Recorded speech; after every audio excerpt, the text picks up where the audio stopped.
নাই বন্ধু মই তেজপুৰলৈ যাবই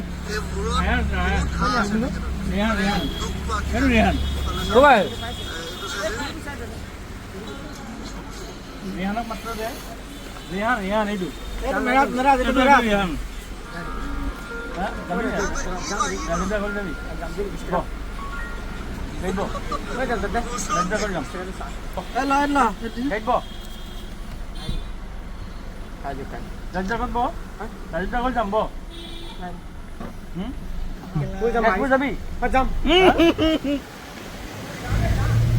মানৱতাৰ স্বাৰ্থত আমি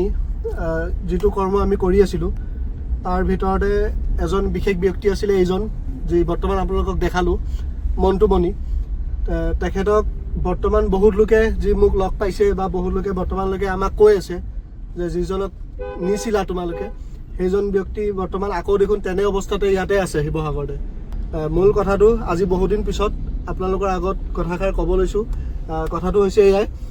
যে তেখেতে আমি যেতিয়া তেজপুৰলৈ নিলোঁ তাত যেতিয়া আমি ৰাখিলোঁ তেখেতে সম্পূৰ্ণভাৱে ভাল হৈ গৈছিলে তাৰপিছত তেজপুৰৰ পৰা আমাক যেতিয়া ফোন কৰিলে যে তেখেত ভাল হৈ গৈছে আপোনালোকে তেখেতক লৈ যাব পাৰে তাৰপিছত আমাৰ যিজন মূল ব্যক্তি আপোনালোকক আগতো কেইবাবাৰো কৈ আহিছোঁ ৰাজীৱ দা যি তেখেতে আমাক যথেষ্টখিনি সহায় কৰি থাকে তেখেতে ক'লে যে মোৰ ঘৰতে লৈ আনো তাতে ৰাখিম কাম বনসমূহ কৰি মেলি থাকিব তেনেধৰণে তেখেতক আমি তেজপুৰৰ পৰা আকৌ পুনৰ লৈ আনিলোঁ শিৱসাগৰলৈ ৰাজীৱ দা ঘৰতে তেখেতে থাকিলে প্ৰায় 20-25 দিনমান থাকিলে তেতিয়ালৈকে তেওঁ ঠিক আছে ধুনীয়াকৈ খাই বৈ চলি আছে ৰাজীৱ দা ঘৰতে কিছু অলপ কাম বনো কৰি থাকে তাৰপিছত কি হ'ল নাজানো তেওঁৰ আকৌ বদমাচি আৰম্ভ হৈ গ'ল আকৌ যে মেণ্টেলি হৈ গৈছিলে তেনেকুৱা কথা নহয় মেণ্টেলি তেওঁ ষ্টেবলে আছিলে ঠিকেই হৈ আছিলে খালি তেওঁ আকৌ নিজৰ এটা বদমাচিলৈ আহিলে তেওঁ কৈছে যে মই ইয়াত নাথাকোঁ পুনৰ তেওঁ আকৌ য'ত যেনেকৈ ধৰণে আছিলে তেনেকৈ থাকিব বিচাৰে তাৰপৰা তেওঁ নিজে গুচি আহিলে তাৰপিছত ইয়াত থকা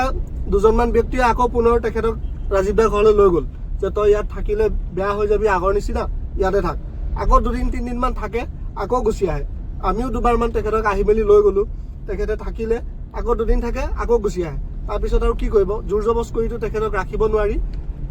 এইকাৰণে আপোনালোকৰ আগলৈ ভিডিঅ'টো আগবঢ়ালোঁ যে আমি যিমানখিনি পাৰিলোঁ চেষ্টা কৰিলোঁ যিমানখিনি ৰাখিব লগা আছিলে তেখেতক ৰাখিলোঁ এতিয়া তেখেতে নিজে জানি বুজি বদমাচি অলপ কৰে যে তেখেতে ভাল হ'ব নিবিচাৰে সেইবাবেই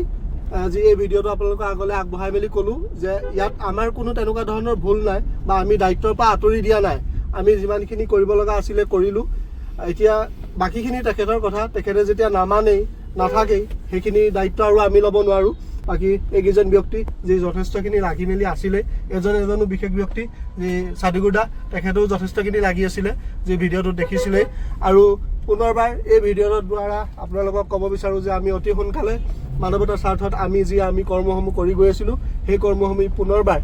কৰিবৰ কাৰণে আৰম্ভ কৰিম আৰু কিছু কাম আমি কৰি গৈ আছোঁ যি বৰ্তমান সময়ছোৱালৈকে আপোনালোকক দেখুওৱা নাই বাকীখিনি কাম লাহে ধীৰে কৰি গৈ থাকিম সেইখিনিও আপোনালোকক দেখাই যাম আৰু আশা কৰিলোঁ আপোনালোকে যিসকলে আমাক আগতো যেনেকৈ ধৰণে ছাপোৰ্ট কৰি গৈ আছিলে সেইসকলে বৰ্তমানো আমাক তেনেকৈ ধৰণে ছাপোৰ্ট কৰি যাব বুলি আৰু ইমানখিনিতে ভিডিঅ'টো সমাপ্ত কৰিলোঁ।